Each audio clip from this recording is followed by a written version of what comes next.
flag of the United States of America and to the republic for which it stands, one nation, under God, indivisible, with liberty and justice for all. Thanks, Rick. Good job, Rick. My first order of business is to approve the minutes from March 25. It's been moved by Troy. Second. Why did Troy. I do that? Did you call me Troy? Oh my goodness. Enormous. Blast from the past. Yeah, right. Okay, you moved it. Moved it. Okay, we're good with that. And seconded by Ray.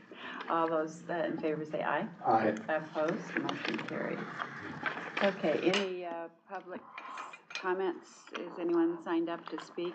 No. Today? No, okay. All right, Kevin, how about the local labor monitoring report and the local labor exemptions report? You got it. All right, so I'm going to start with the local labor monthly report covering our visits between March 1st and March 31st. We made 67 monthly site visits during this period. We had 2 follow-up visits. We shut residency with 1,274 workers, had 7 issues of non-compliance, 5 no proof of residence, 1 out of area, and 1 invalid ID. And there were no new COMIDA signs delivered during that period.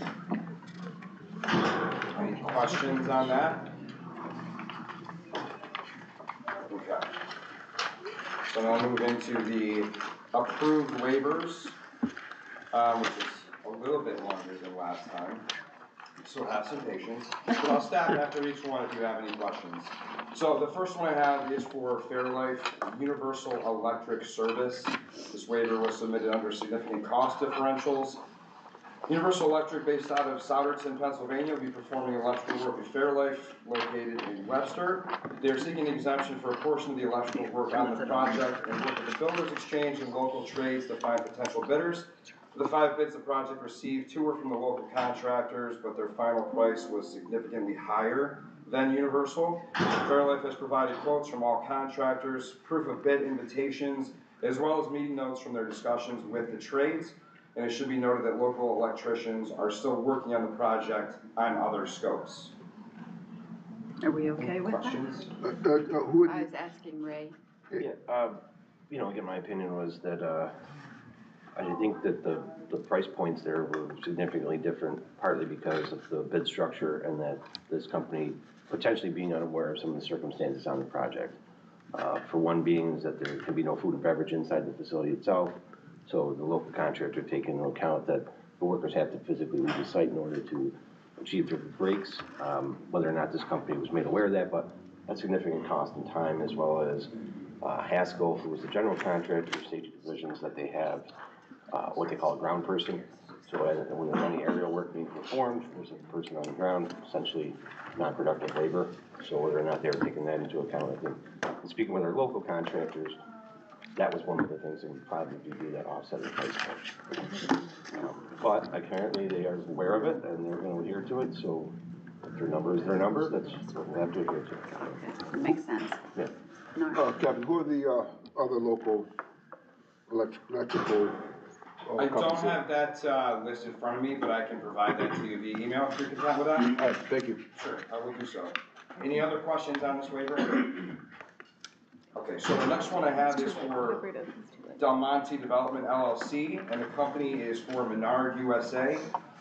Submitted under specialized construction and no local labor available.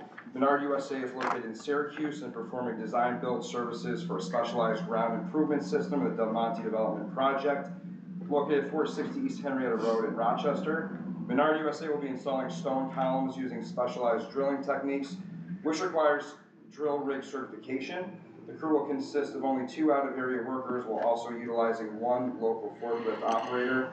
Pike, which is the general contractor, reached out and spoke to representatives from the local building trades and operators union, and were given the name of 3 local companies that could possibly perform the work. Pike reached out to all 3, but none of them could commit to the project. We feel as though the GC has done their due diligence and worked with us in an attempt to find a local contractor. Questions there? Okay, the next one I have is another for Fairlife. Local 33 and G&J. This is for lack of local labor. G&J Contracting is asking for an exemption for one steel worker on the Fairlife LLC project. Local 33 provided a letter for the worker stating his experience and skill level as necessary for this project. We consider the waiver request to be valid and recommend that waiver to be processed. Any questions there? Okay, so Fairlife, the next one also Fairlife, surprise, surprise. Phoenix Stainless LLC, lack of local labor and price point is what this was submitted under. Phoenix Stainless LLC is located in Stratford, Wisconsin. They'll be fabricating and installing the utility process piping in Fairlife. Fairlife reached out to 4 local contractors to perform this work, as those contractors had previously expressed interest in other process piping scopes. Ultimately, only one local contractor provided a quote for the scope of work. However, their cost was 106.438% higher than Phoenix Stainless. The scope of work also was posted on the Rochester Builders Exchange with no other local contractors expressing interest. How is it that the price of, 106, well beyond what's expected, that why would they come in with a bid that high? That's a very valid question. Whenever they submit these bids to us, we review all the quotes and look at them side by side to ensure that they're all apples to apples comparisons and there's Right. nothing missing from the scope. Oftentimes, as we've seen with Fairlife, there are contractors that they work with all around the country, national contracts they have, where they generally will offer them a lower rate because they do so much business all around the company. And that's kind of been a constant thing Right. with this project as we've seen. Mm-hmm. So, and the other 2 waivers are very similar to that in that respect as it relates to the process piping on this job. But so it's something we run into, not only for Fairlife, but around the state with other major projects we have, whether it be Amazon projects, things of that nature, where they're just using the same people and they give them a very low rate on the either material or the labor itself. Mm-hmm. So. I see. But it is something that we ensure that we're reviewing, so there's nothing major missing, and then we can go back and if there is any concern or whatever that comes up, we do try to look at all that stuff in advance to make sure it's not a bunch of punch lists that they've added after the fact to then raise the rates, but of course that's something to be considered too in these instances. So. Okay. So the next one I have, Fairlife for Northland Process Piping, lack of local labor. So Northland Process Piping is located in Isle, Minnesota. They do have offices in Horseheads and Chemung County. They'll be fabricating and installing the utility process piping in Fairlife. They reached out to 4 local contractors to perform the work, as once again those contractors had previously expressed interest in other process piping scopes. Ultimately, none of those contractors provided a bid. The job is also again posted in the Rochester Builders Exchange with no other local companies providing a bid. So the workers on this one will be New York State residents, but they are outside of the local area, so they'll be from the Chemung Southern Tier region. Last one I have for Fairlife anyways is for Shadler Industrial. Lack of local labor. This company is located in Kutztown, Pennsylvania. They'll be fabricating and installing utility process piping. Reached out to 4 local contractors to perform this work, as once again they'd expressed previous interest in other scopes. Ultimately, none of the contractors provided a bid. The job was also posted on the Builders Exchange. And again, no local companies reached out to provide a bid. Okay. So this should be the last of the process piping waivers anyways. For Fairlife. You see associated with this project. You hope. Fingers crossed. Can't guarantee that. Okay, and the last one, thanks for your patience, is Home Leasing LLC for the North Clinton East Main Street project on the road here. This is for Truax and Hovey, lack of local labor. Truax and Hovey, based out of Liverpool, New York, and Onondaga County, is performing the floor leveling services at Home Leasing. And this is for gypcrete. The material being used is a floor underlayment material commonly used in multifamily housing, hotels, and mixed use. Material is fire resistant and reduces sound transmission between floors, and it dries at a quicker rate than concrete, making it easier to install. There are no local contractors to perform this work in the local area, and it's a common waiver that you've seen time and time again for several years. Although from speaking to Kim Gaylord at the Rochester Builders Exchange, there is a company that they're trying to onboard that will be providing Gyp Creek services, finally, hopefully, in the local area, utilizing local people, Great. they'd make it killing. Oh, yeah. So. Any other questions on any of these waivers? I have a question, Kevin, for you and possibly for you, Ray. So, because of the size and the scope of Fairlife, we see a lot of this. What percentage approximately are we losing local labor, would you say? Is it 20%? Because I'm sure there's plenty of local labor there as well. It's a tough say because it varies. In the beginning of the project, they had a contractor there out of Florida, and they had a significantly higher number. So it kind of skewed what the labor numbers, basically were showing. Lately, I would say over the last 4 or 5 months, it's been probably 75% local to 25% out of area. Again, that does fluctuate. Sure. And I think that they can now start to provide better numbers and insight on because they just implemented this badging system where that badging system will provide real-time percentages every single day of where the labor is coming from. It can be broken down by county, from state. So hopefully Fairlife can start to provide us those and I can give you those figures.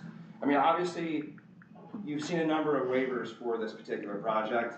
This is not certainly a normal project for this area. It's one of the largest projects happening right now, as well as, of course, the Buffalo Stadium and other major projects we have. So ultimately, we want to try to keep all these jobs here is, of course, the intent with this.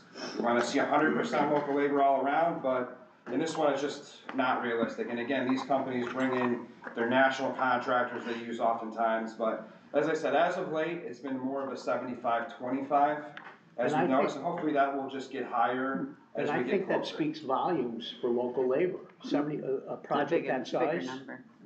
right? Yes. Yeah, I think it's important to note that potentially the board entertained the idea of evolving the 10-county region and elapsing that into either a larger span of more counties added to that additionally and/or encompassing the state. That would give an opportunity for our local contractors to meet that expectation. We wouldn't have to grant waivers to out-of-state contractors in that regard. Right, it is very thin right now with all the major developments happening, and certainly there's a number of projects happening here in Monroe County alone, which is a good thing for the local trades and local workers in general. So, any other questions? Okay. Good job, Kevin. You all have a Thanks great very day. much. Thank you, Kevin. So Ray, Okay, That's a great the point. financial report, I understand Greg is not here with us today. Yes, I'm Alex, I'm filling in for him. Okay. Oh, okay, great. Yeah, I know. I'll stand in Nice to for meet you Greg, all. I didn't know we could do that. So just going through the financials, the cash there is made up mostly of checking of about 500,000. Apex is about 250,000 of that, 1.1 million, and then savings in money market is about 340,000. We have the 5 million is the Fast New York grant funding that is sitting there in cash, and then we have currently 11 treasury securities that we hold of market value of 17.3 million. And then the rest of the assets and liabilities are pretty consistent and in line with the expectations.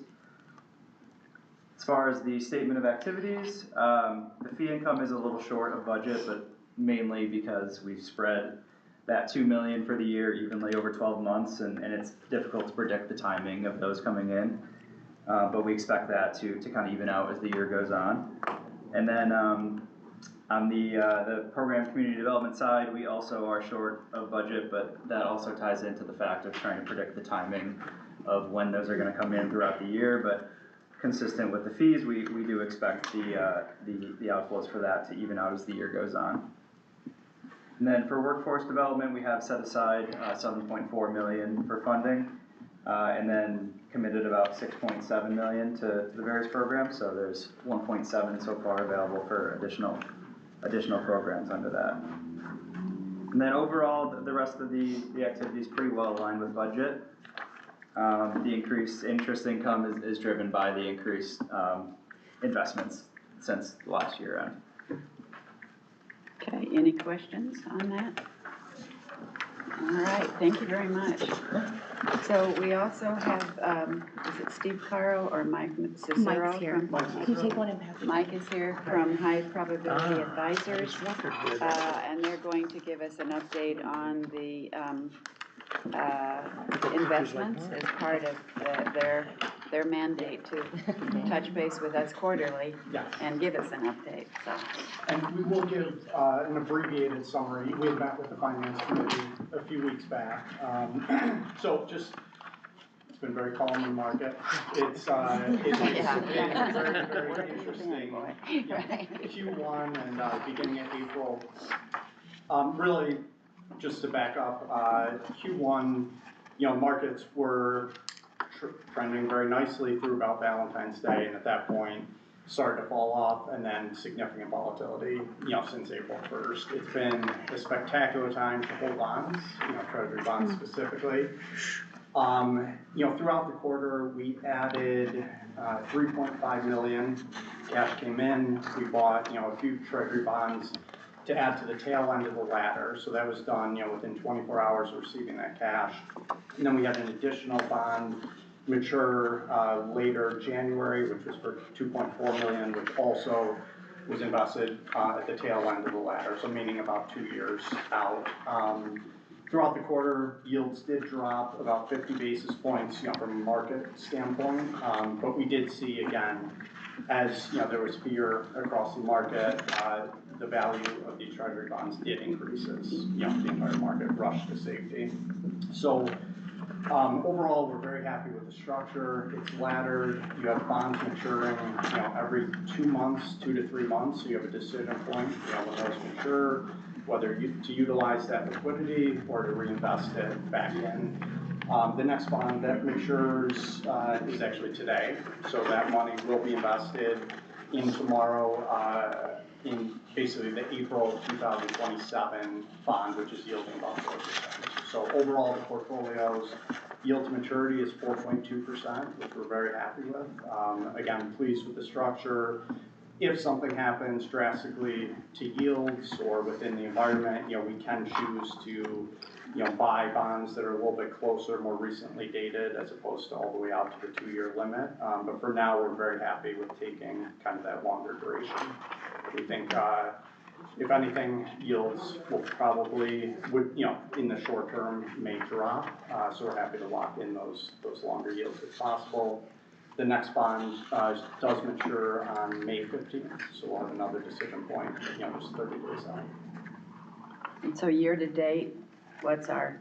Year to date, the return, through the end of the quarter is 1.19%, which is trending very nicely to the, 4.5 yearly yield that we're expecting.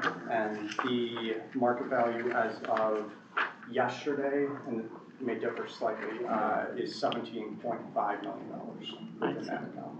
Okay. It's across 9 bonds, as you mentioned as well. Great time to be in the role that you have. It's been an We wish exciting you couple well, of because if you weeks. do well, we will do well. Absolutely. So, And as a reminder, we're always here, for any questions, Sure. ad hoc into a meeting or board meeting, we're happy to address it. any questions by the board? This added income makes the first quarter look better than usual, Yeah, right. which is good. What was that? I'm sorry. So the first quarter with the income Yes. is helping us because we always seem to get to a slow start beginning of the year. Which has been, and the income, is upwards of 680,000 targeted throughout the year, so quarter by quarter, that is very significant number. Any other questions? Okay, Right. thanks so much. Thank you very Good much. to see you again. Appreciate the support, yeah.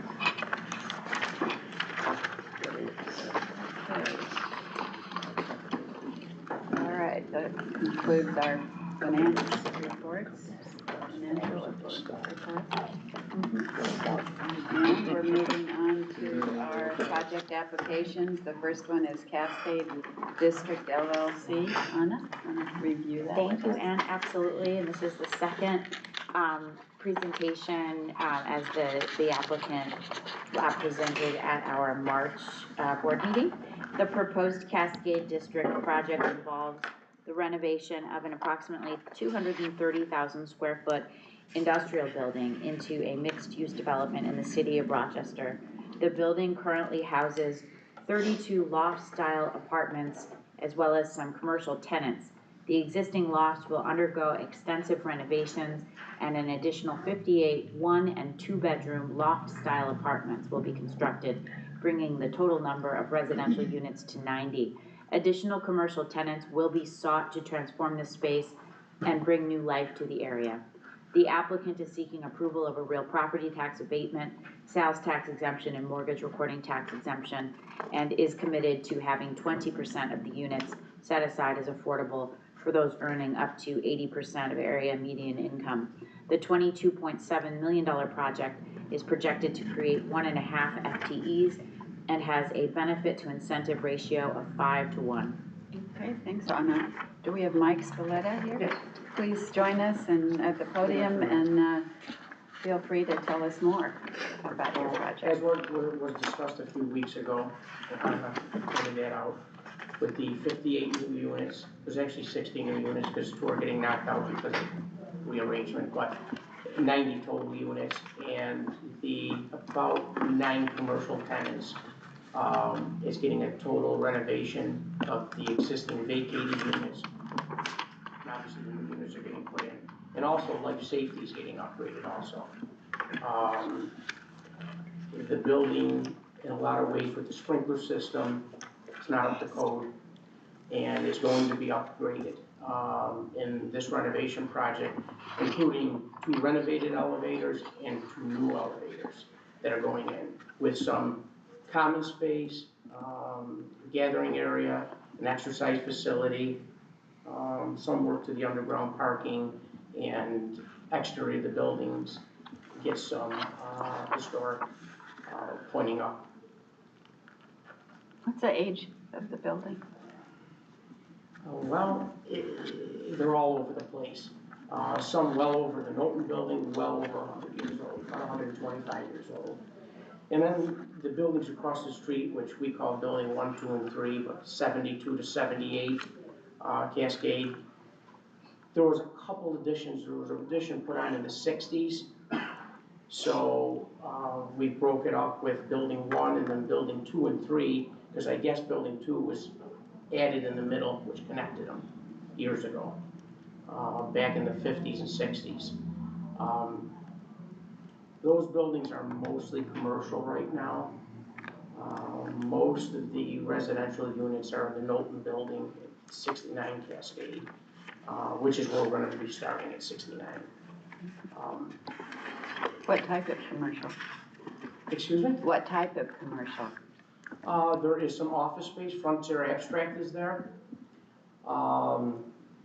There is Nicoform. They make these little bellows for catheters, very, very, very tiny, and they have all these large machines in there that pretty interesting with these vats.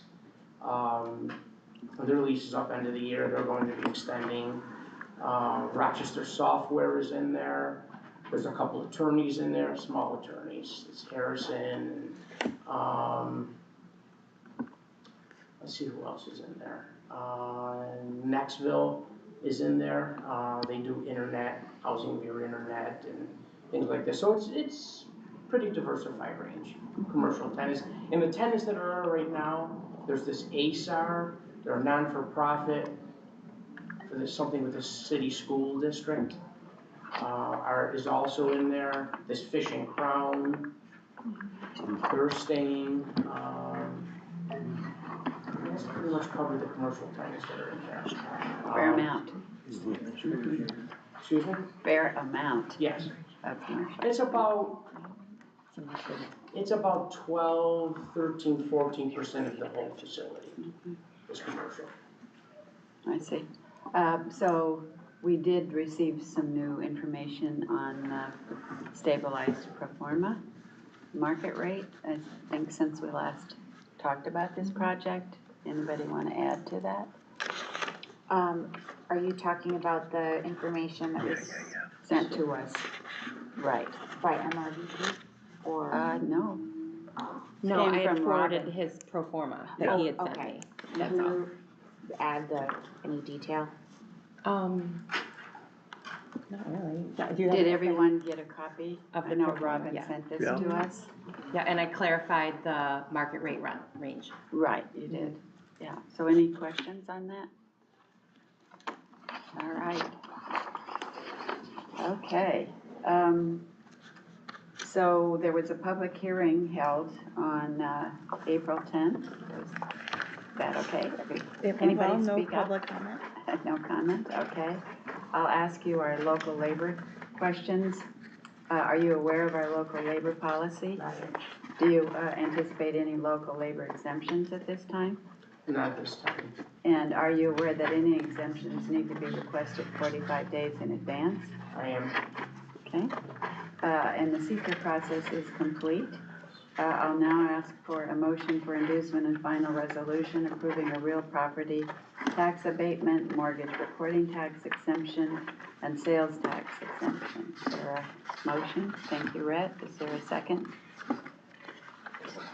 Second by Ray. So let's take a roll call here. Norm? Yes. Truman is absent. Lisa is absent. Rhett? Yay. Ray? Yay. And Ann is a yay, so motion carries.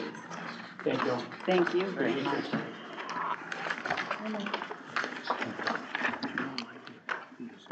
Okay, the next project is Morris Holdings Group LLC, DBA Upstate Granite and Marble.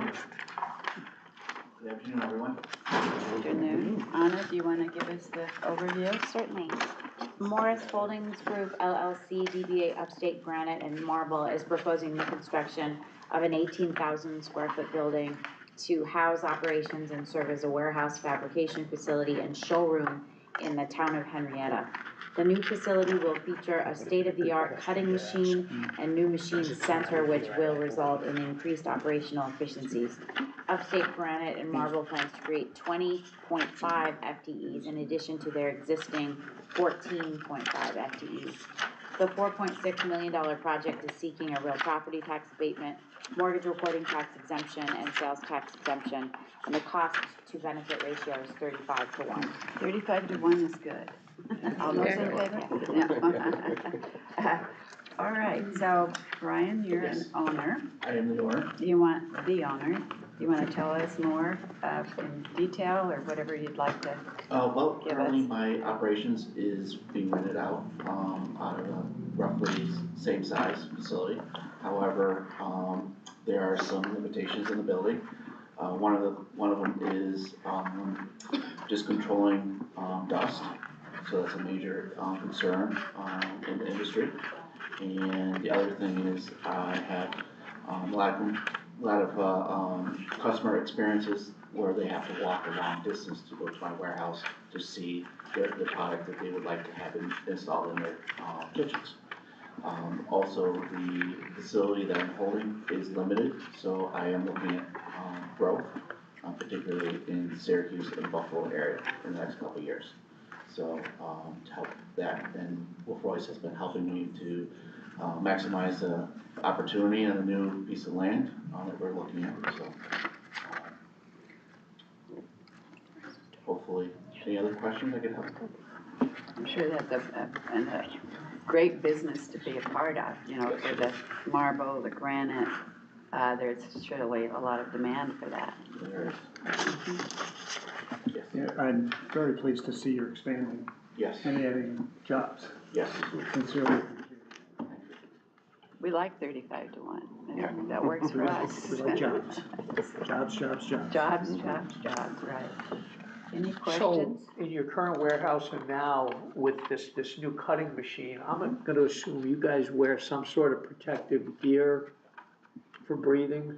Well, everything is underwater, so we're keeping the dust down, but as soon as the mud turns into dry, then we have to be careful of how it comes airborne, so that's another section that we have to monitor. Any other questions? Underwater, that's smart. No, it's Okay, we did have a public hearing on this project on April 10. Were there any comments? No, there were not. Okay. I'll ask you our local labor questions. Are you aware of our local labor policy? Yes, I am. Do you anticipate any local labor exemptions at this time? Not this time. Are you aware that any exemptions need to be requested 45 days in advance? Yes, I am. Okay, great, thank you. The seeker process is complete. I'll now ask for a motion for inducement and final resolution approving a real property tax abatement, mortgage recording tax exemption, and sales tax exemption. So moved Moved by Norm, what was your by name? Troy. I didn't Okay, dare Norm. say that again. That would not be good. Was there a second? Thanks, Ray. All right, I'll take a roll call. Norman? Yes. Thank you. Truman is absent. Lisa is absent. Rhett? Yay. Ray? Yay. Good. And Ann is a yay, so motion carries. Thank you very much, and thanks for Did we presenting know they weren't here? this to us. It's a great opportunity.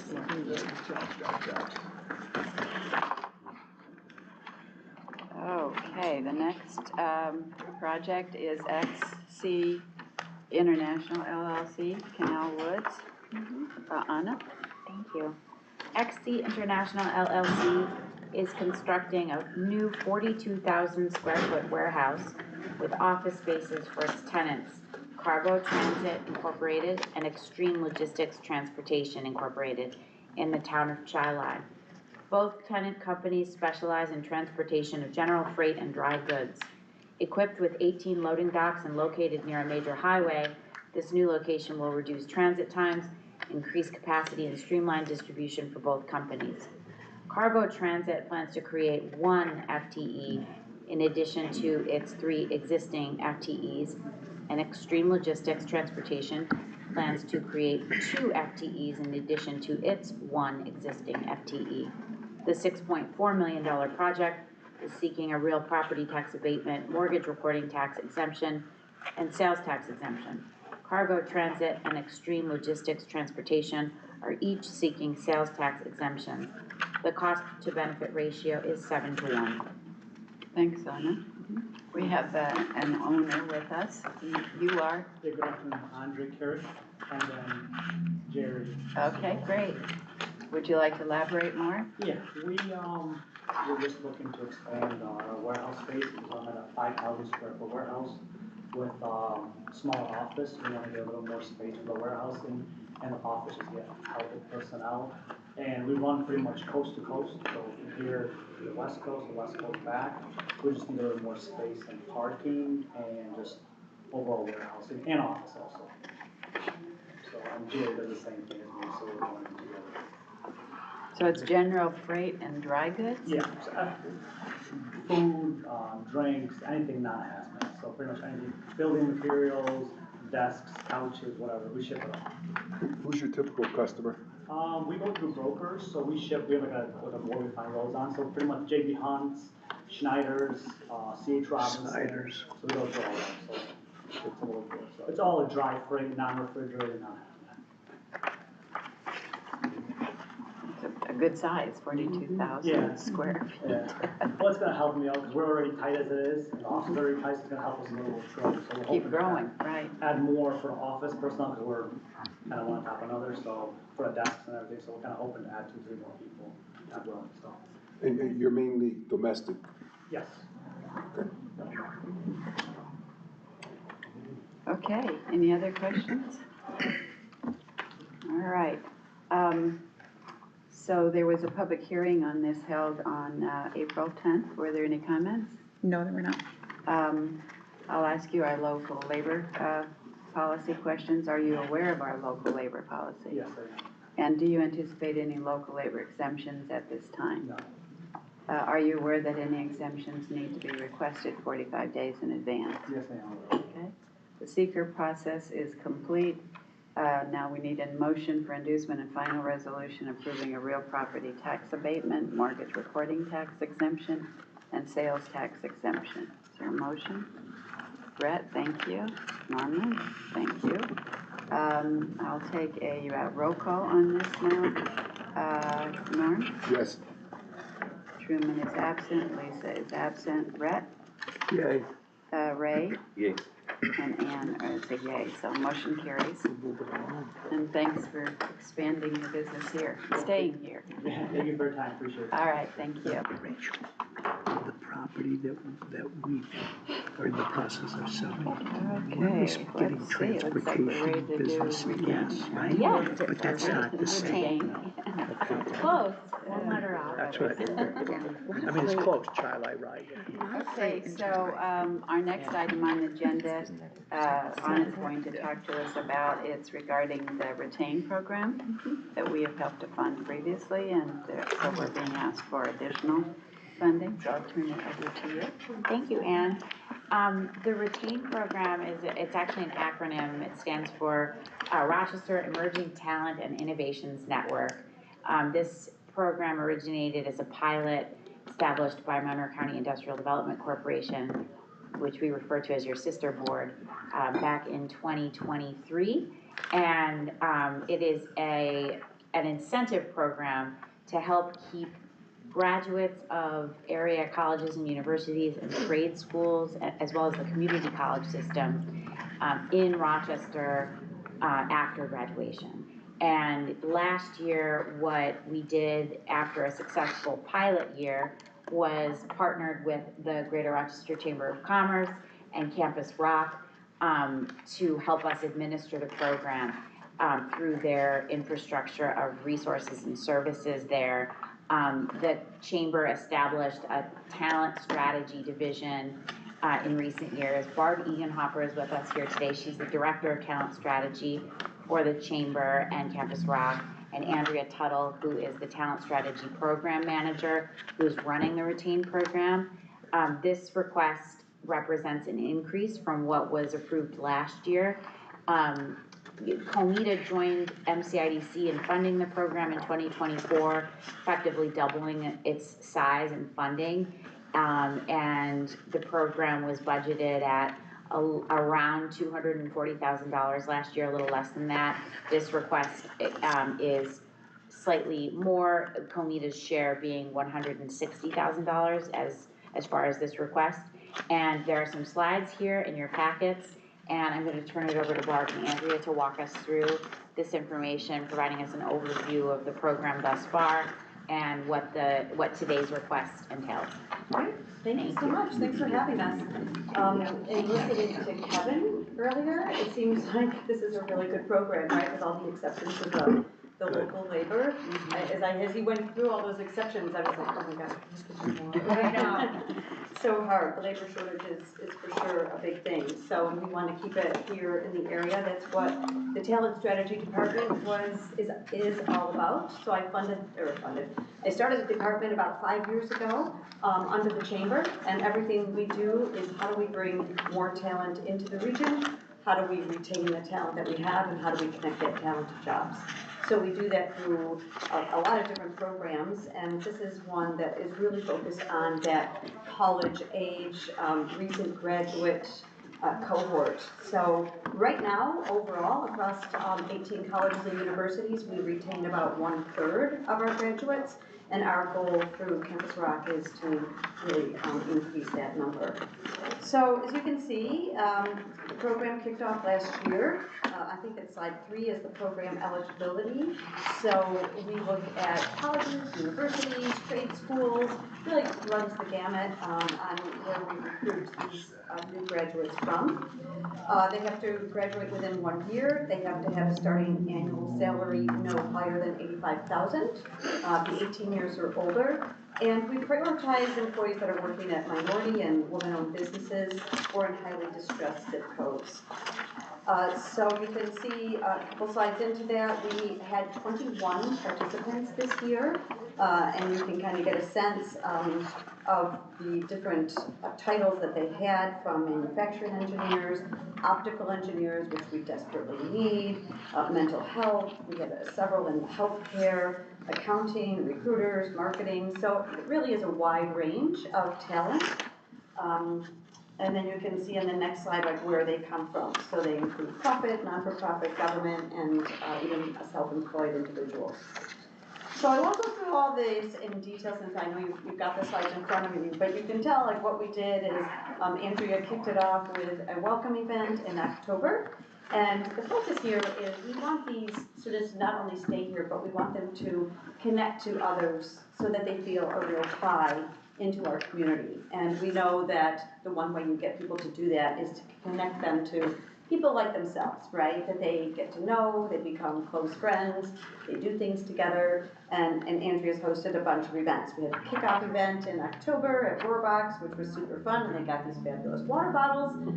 We then did Rock Holiday Village in December, which was very well attended. I think pretty much everybody came, didn't they? Everybody, yeah, Yeah. I think we maybe had one who couldn't come because they were sick, but. Everybody else was there with family and friends. Were we invited to that? We weren't invited, yeah. Oh, we will let you know. We're gonna do it again. We'll do it again. Okay, Barb, we All got right. you got a con on that.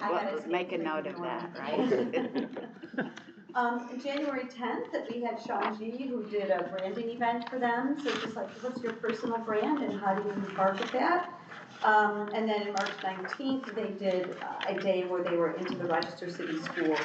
And then upcoming events, as you can see, later on this month, we've got Growing Your Roots, which is, again, trying to do some education for them, but also to connect them to realtors and finance industry, so they can learn more about how could I potentially buy a house, what are some of the programs and services available, so lots of different things. They all also had a mentor that was specifically chosen for them based on the field and their interests and where they want to grow. So that's been very well received. And we are looking forward to later in the summer. You are all welcome to join us. We will have a graduation ceremony that'll invite their family and friends as well as their mentors. And anyone that wants to come is welcome. And that's when we will celebrate their graduation from the program and present them with a check for $4,000, which is one of the great things about this program. So, before, I'll just really quickly go into the financials. You can see, we don't have page numbers on this, but it's the one that says retain annual expense overview. You can see what we did last year, what our spend is to date, what we've committed, because a lot of that money hasn't been spent yet, because some of our bigger events are coming up. And then our 2-year ask. So, as Anna mentioned, we did go in front of your sister board and presented to them last week, and we're thrilled they accepted and approved our proposal. So we're asking for a little bit more money because we want to significantly increase the size of this program. So we've got 21 participants in it right now. Because we have the opportunity, if we're approved, we can start marketing the program much sooner. So we believe we can easily grow this to 35 participants. So if we're asking for roughly a 20% increase. Last year you funded us for just under 135, and this year we're asking for about 160. And you can see on the bottom of that slide, just through economies of scale, we were able to get that per participant cost down significantly. So we feel like we can scale the program without just increasing it incrementally. So I will stop there, and Andrea's here to answer any of your questions. I think this program is wonderful. Can you explain, so 1 year within graduation, how is that word getting out to all these institutions? Yeah, that's a great question. And I should note, I am fully prepared to start marketing this program as soon as tomorrow for our next cohort. I have a marketing plan ready to launch. So I am heavily relying on a few different methods of marketing. So the first area we'll talk about is area trade schools, community colleges, and traditional four-year universities. Specifically, the community colleges and the four-year universities all have what's called a first destination survey, typically. And what that is they track their graduating students and where they're gonna go, because that helps them in their recruiting numbers for future cohorts, right? To say, hey, X percentage of our students are going off into employment. So we have a placement rate of, say, 91% for this major, 75% for this major.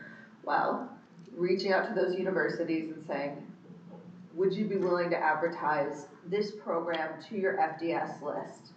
And you provide them with really great materials right off the bat where they have to do zero work beyond hitting send. So you give them all of the marketing materials, all of the copy prepared and ready. I have really, really great relationships at the local universities just through the nature of Campus Rock and kind of the boots on the ground work I do. So that is one of our major recruiting efforts. And we're gonna work really hard this year with trade schools as well. And so I've had some meetings over the past year to start those relationships a little bit further, because that's a demographic I wanna get even more so and retain. Because I think that's a population that really can benefit from this type of programming. Like we were saying earlier, when we're hearing, you know, these permits and these waivers and, you know, like how do I help with those populations and get them here? Other areas that we are marketing and getting this out there, heavy social media campaigns. So some targeted advertising campaigns, some through our listservs that we have. We also utilize the Voice of Business. I will go on any radio station that'll take me. So I did connections with Evan Dawson, I did 98PXY to advertise this first cohort. I plan to do that at a much larger scale. The first advertising of Retain was kind of getting out and taking anything that I could get for getting out on the radio and doing that. And so I plan on doing that at a larger scale this time around because we have hopefully a little bit more time to advertise it. And so getting out on a lot of different radio stations as well to advertise this, because on radio you get not just the students, but you get their families. And that is a really, really good demographic to notify of Retain because then their families get their students. So that works for folks who are local. For local, yeah. So how do you focus on folks who are not local, who are here studying? And what's the hook to keep them here? So the hook to keep them here, we have, so we're working with our marketing team right now who is currently creating campaigns that we're gonna be pushing out, right? Whether it be, like I said, social media, ads, flyers, and that's what's gonna go out to those universities. I'm also gonna be going out to the local universities and schools as well.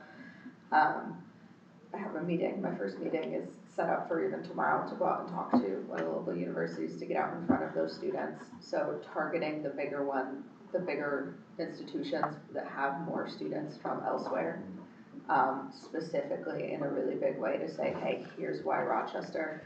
I am also in the works of talking with the marketing team right now, an idea actually the current Retain intern came up with, which I love.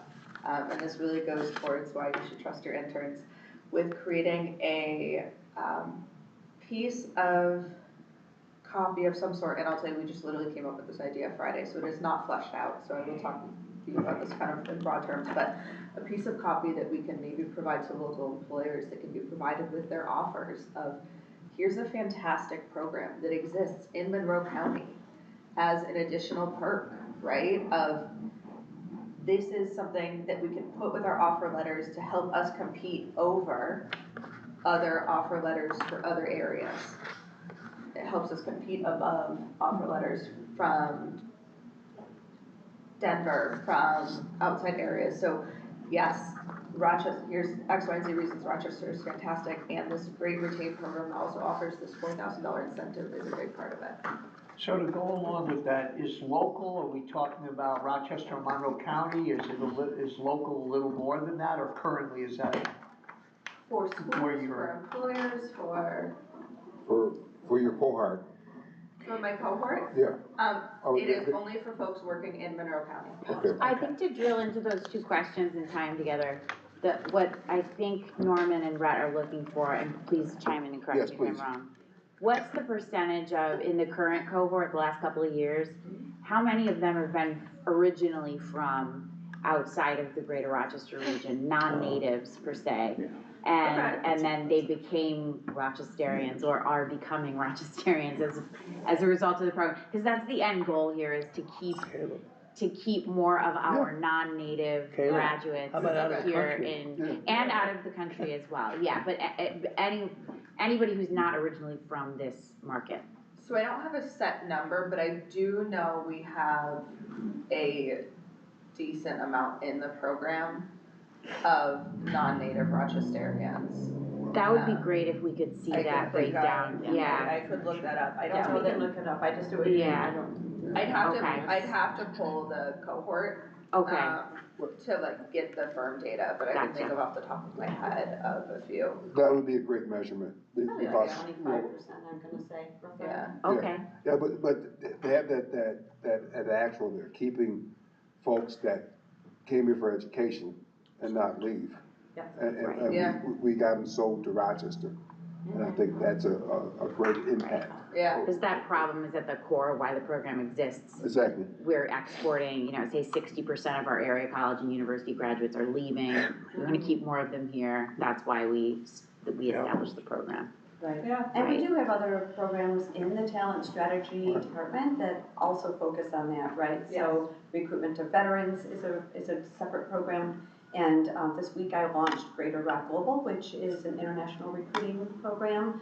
So, so we do have other programs that focus specifically on talent outside of Rochester. Well, we're on the other side of the coin, but we also don't wanna lose our local people. Exactly. We don't want them to leave also. So we wanna keep them all captive here.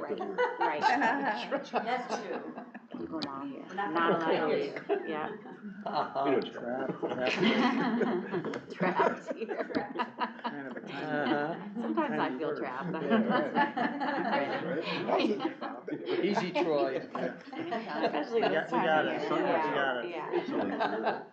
That's what's called retain. We'll rename it to I'm trapped. gonna let it go. Thank you.